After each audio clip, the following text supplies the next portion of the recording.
വരുന്ന world cup ഫുട്ബോളിൽ Israel എന്ന് പറയുന്ന രാജ്യമെങ്ങാനും ഫുട്ബോളിലേക്ക് യോഗ്യത നേടുകയാണെങ്കിൽ സ്പെയിൻ കാൽപന്ത് കളിയുടെ മാമാങ്കത്തിൽ പന്ത് തട്ടാനുണ്ടാകില്ല എന്ന് പ്രഖ്യാപിക്കുന്നതിലൂടെ ഈ ലോകത്തേക്ക് വലിയൊരു മാനവിക പ്രഖ്യാപനം നടത്തുന്നുണ്ട്. അവിടെയാണ് ഇസ്രായേൽ എന്ന് പറയുന്ന രാജ്യത്തിന് അനുകൂലമായി വോട്ട് ചെയ്ത അർജന്റീനൻ ഫുട്ബോൾ കളിക്കാരൻ കേരളമാകുന്ന നമ്മുടെ അതിസുന്ദരമായ നാടിൽ പന്ത് തട്ടേണ്ടതില്ല എന്ന ഒരു തീരുമാനത്തെ നമ്മുടെ ഭരണാധികാരികൾ എടുത്തിരുന്നെങ്കിൽ, നമ്മുടെ നാട്ടിലുള്ള യുവാക്കൾ എടുത്തിരുന്നെങ്കിൽ ലോകം കണ്ട ഏറ്റവും വലിയ മാനവിക വിപ്ലവത്തിന് കേരളത്തിന്റെ മണ്ണ് സാക്ഷ്യമാവുമായിരുന്നു. നമ്മുടെ രാജ്യത്ത് 1948 ഡിസംബർ 10 ഐക്യരാഷ്ട്ര സംഘടന പുറപ്പെടുവിപ്പിച്ച ഒരു മാനവിക പ്രഖ്യാപനം ഉണ്ടായിരുന്നു. എന്താണ് ആ മാനവിക പ്രഖ്യാപനം എന്ന് പറയുന്നത്? The declaration of human rights എന്നാണ് അതിന് പറയപ്പെടുന്നത്. ചരിത്രത്തിൽ അറിയപ്പെടുന്ന ആ പ്രഖ്യാപനം 1948 നമ്മുടെ ലോകത്ത് നിലവിൽ വന്നിട്ടുണ്ടെങ്കിൽ ഇന്ന് ഫലസ്തീനിൽ പിഞ്ചു കുഞ്ഞുങ്ങൾ പിടഞ്ഞുകൊണ്ട് മരണപ്പെടുമ്പോൾ, പട്ടിണി കിടന്നുകൊണ്ട് അവിടെ ചലനമറ്റുകൊണ്ട് കിടക്കുന്ന സമയത്ത് അതേ 1948 പ്രഖ്യാപിച്ചിട്ടുണ്ടായിരുന്ന ഒരു നയത്തെ ഇതുവരെയും ലോകത്ത് സാധ്യമാക്കിയെടുക്കാൻ നമ്മുടെ ഭരണകൂടങ്ങൾക്ക്, നമ്മുടെ ഐക്യരാഷ്ട്ര സംഘടനയ്ക്ക് ഇതിനൊന്നും സാധ്യമായിട്ടില്ല. അവിടെയാണ് തിരുനബി സല്ലല്ലാഹു അലൈഹി വസല്ലമ തങ്ങൾ പഠിപ്പിക്കുന്നത്, നിങ്ങൾക്ക് ഭരണമുണ്ടോ ഭരണമില്ലയോ എന്നൊരു ചർച്ചയില്ല. നിങ്ങൾക്ക് ജീവനുണ്ടോ ജീവനില്ലയോ എന്നത് മാത്രമാണ് ചർച്ച. നിങ്ങൾക്ക് ജീവനുണ്ടെങ്കിൽ നിങ്ങൾ അവരന്റെ മാനത്തെ സംരക്ഷിച്ചു കൊള്ളണം.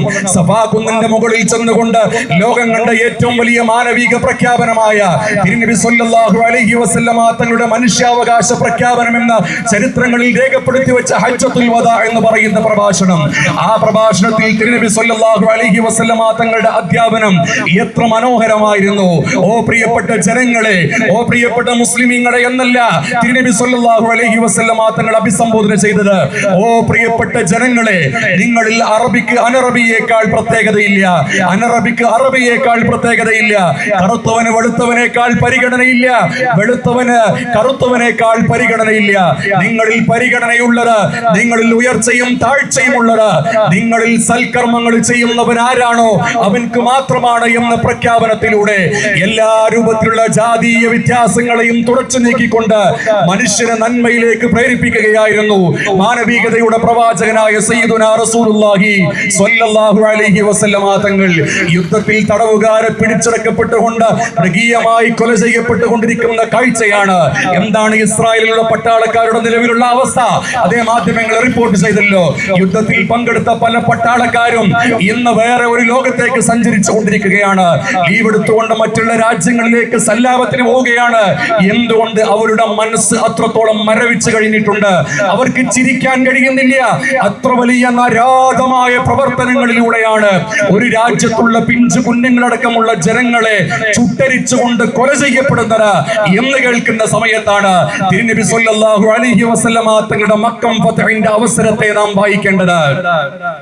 തിരുനബി സല്ലല്ലാഹു അലൈഹി വസല്ലമ തങ്ങൾ മക്കയിൽ ആധിപത്യം ഉറപ്പിച്ച സമയത്ത്, അതേ നടന്നു പോകുന്ന സമയത്ത് തന്റെ കാലിലേക്ക് കല്ലെടുത്തെറിഞ്ഞുകൊണ്ട് തന്റെ കാലിൽ നിന്നുകൊണ്ട് ചോര ഇറ്റിറ്റ് വീഴിച്ച ഒരു ജനത, ആ ജനതയാണ് തിരുനബിയുടെ മുന്നിലേക്ക് വരുന്നത്.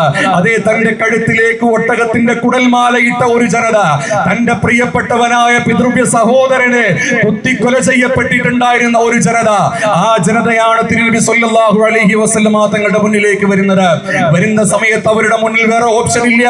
മുഹമ്മദ് ഞങ്ങളെ കൊല ചെയ്യപ്പെടുക തന്നെ ചെയ്യും, അല്ലെങ്കിൽ ഞങ്ങളെ ബന്ദിയാക്കപ്പെടുക തന്നെ ചെയ്യും, നിഷ്ഠൂരമായി കൊണ്ട് ഈ ലോകത്തെ ഞങ്ങൾ മറക്കേണ്ടി വരും എന്ന മനസ്സിൽ എഴുതി കൊണ്ടുവന്നൊരു ജനതയുടെ മുഖത്തേക്ക് നോക്കിക്കൊണ്ട് പുഞ്ചിരിച്ചുകൊണ്ട് തിരുനബി സല്ലല്ലാഹു അലൈഹി വസല്ലമ തങ്ങൾ പറയുകയാണ്, ഈ സമയം തൊട്ട് നിങ്ങളെല്ലാം മോചിക്കപ്പെട്ടവരാണ്.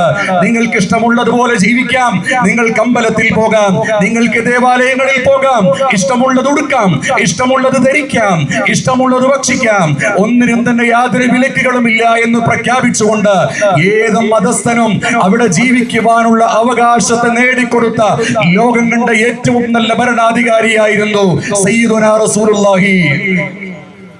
സ്വല്ലല്ലാഹു അലൈഹി വസല്ലമ തങ്ങൾ എന്ന് നമ്മൾ മനസ്സിലാക്കേണ്ടതുണ്ട്. ഞാൻ എന്റെ സംസാരത്തെ ഉപസംഹരിക്കുകയാണ്. വർത്തമാന കാലഘട്ടത്തിൽ നമുക്ക് ചെയ്യാനുള്ള ഒന്ന് രണ്ട് കാര്യങ്ങളെ ഓർമ്മപ്പെടുത്തട്ടെ.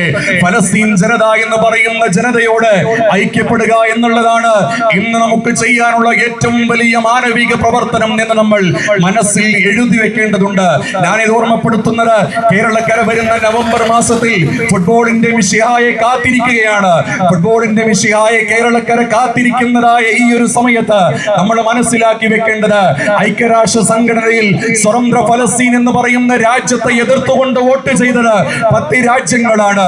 ആ 10 രാജ്യങ്ങളിൽ അമേരിക്കയുണ്ട്, ഇസ്രായേലുണ്ട്. എന്നാൽ ആ രാജ്യത്തിൽ പിന്നീട് കാണുന്ന കാൽപന്ത് കളിയുടെ ആരാധകരായ നമ്മൾ കാണുന്നത് അർജന്റീന എന്ന് പറയുന്ന ഒരു രാജ്യമാണ്. ഒരിക്കലും അർജന്റീനയുടെ ഫുട്ബോൾ കളിയെ സപ്പോർട്ട് ചെയ്യുന്ന ആളുകൾ ഒരിക്കലും തന്നെ ഇസ്രായേലിനെ അനുകൂലിക്കുന്നവരും ഫലസ്തീനിനെ പ്രതിരോധിക്കുന്നവരുമാണ് എന്ന് ഞാൻ വിശ്വസിക്കാൻ ഇഷ്ടപ്പെടുന്നില്ല. എന്നാലും ഞാൻ ഓർമ്മപ്പെടുത്തട്ടെ, സ്പെയിൻ എന്ന് പറയുന്ന രാജ്യം ഫുട്ബോളിൽ മുന്നിട്ട് നിൽക്കുന്ന രാജ്യമാണ് സ്പെയിൻ. ആ സ്പെയിൻ മാനവികതയുടെ ഒരു പ്രഖ്യാപനം നടത്തി കഴിഞ്ഞു. വരുന്ന വേൾഡ് കപ്പ് ഫുട്ബോളിൽ ഇസ്രായേൽ എന്ന് പറയുന്ന രാജ്യമെങ്ങാനും ഫുട്ബോളിലേക്ക് യോഗ്യത നേടുകയാണെങ്കിൽ സ്പെയിൻ കാൽപന്ത് കളിയുടെ മാമാങ്കത്തിൽ പന്ത് തട്ടാനുണ്ടാകില്ല എന്ന് പ്രഖ്യാപിക്കുന്നതിലൂടെ ഈ ലോകത്തേക്ക് വലിയൊരു മാനവിക പ്രഖ്യാപനം നടത്തുന്നുണ്ട്.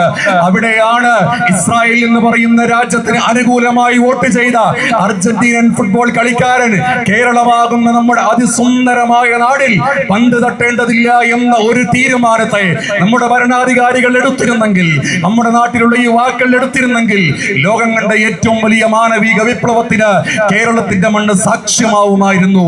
പക്ഷേ അതിന് നമുക്ക് ഇതുവരെയും കഴിഞ്ഞിട്ടില്ല എന്നുള്ളത് സങ്കടകരമായ വാർത്തയാണ്. ഞാൻ എന്റെ വാക്കുകൾ ഉപസംഹരിക്കട്ടെ പ്രിയമുള്ളവരെ. ഈ സമയത്ത് ഞാനൊരു കാര്യം കൂടി കൂട്ടിച്ചേർക്കുകയാണ്. ഇസ്രായേൽ എന്ന് പറയുന്ന രാജ്യം ലോകത്തെ ഇത്തരത്തിലുള്ള നരാധമായ പ്രവർത്തനങ്ങൾ നടത്തുന്നതിനുള്ള കാരണം വിദ്യയില്ലാത്തത് കൊണ്ടല്ല, വിദ്യ അഭ്യസിക്കാത്തത് കൊണ്ടല്ല, സാമ്പത്തിക പിന്നോക്കം കൊണ്ടല്ല, മറിച്ച് ധാർമ്മികമായ ചുറ്റുപാടുകളെ കുറിച്ച് ചിന്തിക്കാൻ കഴിയാത്തത് കൊണ്ടാണ്. നമ്മുടെ നാട്ടിൽ വിദ്യാസമ്പന്നർ ഉയർന്നു വരുന്നത് സന്തോഷം നൽകുന്ന കാര്യം തന്നെയാണ്. എത്രയോ സമര പോരാട്ടങ്ങൾക്ക്, എത്രയോ വിപ്ലവങ്ങൾക്ക് സാക്ഷ്യം വഹിച്ച ഭൂമികയാണ് അട്ടപ്പാടിയുടെ മണ്ണ് എന്ന് പറയുന്നത്. എത്രയോ മനുഷ്യാവകാശങ്ങൾക്ക് വേണ്ടി ശബ്ദിക്കപ്പെട്ടവരാണ് ഈ നാടിന്റെ പൂർവികർ എന്ന് പറയുന്നത്. നിങ്ങളോട് ഓർമ്മപ്പെടുത്തട്ടെ, വിദ്യ കൊണ്ട് മാത്രം പോരാ, നമുക്ക് വേണ്ടത് തിരിച്ചറിവ് വേണം. ധാർമ്മികതയുടെ മേഖലയിലേക്കുള്ളൊരു തലോടൽ നമ്മുടെ വിദ്യാർത്ഥികളിൽ, നമ്മുടെ മക്കളിൽ, നമ്മുടെ കുടുംബങ്ങളിൽ വേണം. ഇമാം ഗസാലി അക്കാദമി കഴിഞ്ഞ 8 വർഷക്കാലമായി കൊണ്ട് അട്ടപ്പാടിയുടെ മണ്ണിൽ പ്രവർത്തിച്ചു കൊണ്ടിരിക്കുന്നു. ഒരുപാട് വിദ്യാർത്ഥികൾക്ക് വിദ്യകൾ പറഞ്ഞുകൊണ്ടിരിക്കുന്നു. എന്താണ് ഇമാം ഗസാലി അക്കാദമിയെ പോലെയുള്ള ഒരു സ്ഥാപനം നമ്മുടെ നാട്ടിൽ പ്രവർത്തിക്കുന്നത് കൊണ്ടുള്ള ഒരു ഗുണം എന്ന് ചോദിച്ചാൽ അതിന്റെ മറുപടി ഇസ്രായേൽ ഈ രാജ്യത്തേക്ക് തൊടുത്തുവിട്ടതുപോലെ വിദ്യ കൊണ്ട് ബോംബുണ്ടാക്കിക്കൊണ്ട്, വിദ്യ കൊണ്ട് ചിത്രത ഉണ്ടാക്കുന്ന ഒരു സമൂഹത്തെ തകർക്കാൻ നമുക്ക് സാധ്യമാകും. എന്നിട്ട് കാലത്തിനു വേണ്ടി ധാർമ്മികമായി ചിന്തിക്കുന്ന, പുതിയ കണ്ടെത്തലുകൾ നടത്താൻ കഴിയുന്ന ഒരു സമൂഹത്തെ വളർത്തിയെടുക്കാൻ നമുക്ക് സാധ്യമാകും. അതിനുവേണ്ടിയാണ് കഴിഞ്ഞ 8 വർഷക്കാലത്തോളമായി അട്ടപ്പാടിയുടെ മണ്ണിൽ ഇമാം ഗസാലി അക്കാദമി പ്രവർത്തിച്ചു കൊണ്ടിരിക്കുന്നത്. ഇനി അങ്ങോട്ടുള്ള ചൈത്രയാത്രയിൽ ഈ സ്ഥാപനത്തിന്റെ വിഷൻ എന്ന് പറയുന്നത് നമ്മുടെ അട്ടപ്പാടി അടക്കം വരുന്ന നമ്മുടെ ഗ്രാമാന്തരങ്ങളിൽ വിദ്യാസമ്പന്നരായ ധാർമ്മിക ബോധമുള്ള ഒരു തലമുറയെ വാർത്തെടുക്കുക, ആ തലമുറയിൽ നിന്ന് സുഗന്ധം പരത്തുക, ആ സുഗന്ധത്തിന്റെ പരിമളം നമ്മുടെ നാടുകളിലേക്ക് പടർന്നെഴുതിക്കൊണ്ട് അവിടെ ദീനിന്റെ പ്രകാശങ്ങൾ, മാനവികതയുടെ പ്രകാശങ്ങൾ ഉയർത്തി എഴുന്നേൽക്കുക എന്നുള്ളതാണ്. അതിമനോഹരമായ ഈ മീലാദ് റാലിയെ സംവിധാനിച്ചതിന്റെ പിന്നിലെ താല്പര്യം നിങ്ങളോട് മാനവികതയെ കുറിച്ച് പറയുക എന്നുള്ളതാണ്, നിങ്ങളോട് മനുഷ്യത്വത്തെ കുറിച്ച് പറയുക എന്നുള്ളതാണ്. എന്റെ ശബ്ദം ശ്രവിക്കുന്ന സ്നേഹജനങ്ങളോട് ഓർമ്മപ്പെടുത്തട്ടെ, കെട്ടകാലത്ത് നമ്മുടെ കാലത്തെ കുറിച്ച് നമുക്ക് ടെൻഷൻ ഉണ്ടെങ്കിൽ നമുക്ക് ഇമാം ഗസാലിയിലേക്ക് കടന്നു വരാം. അവിടെയുള്ള കുട്ടികളെ കാണുമ്പോൾ നമുക്ക് മനസ്സിലേക്ക് ഒരു സാന്ത്വനത്തിന്റെ സ്പർശം നമുക്ക് അനുഭവിക്കാം.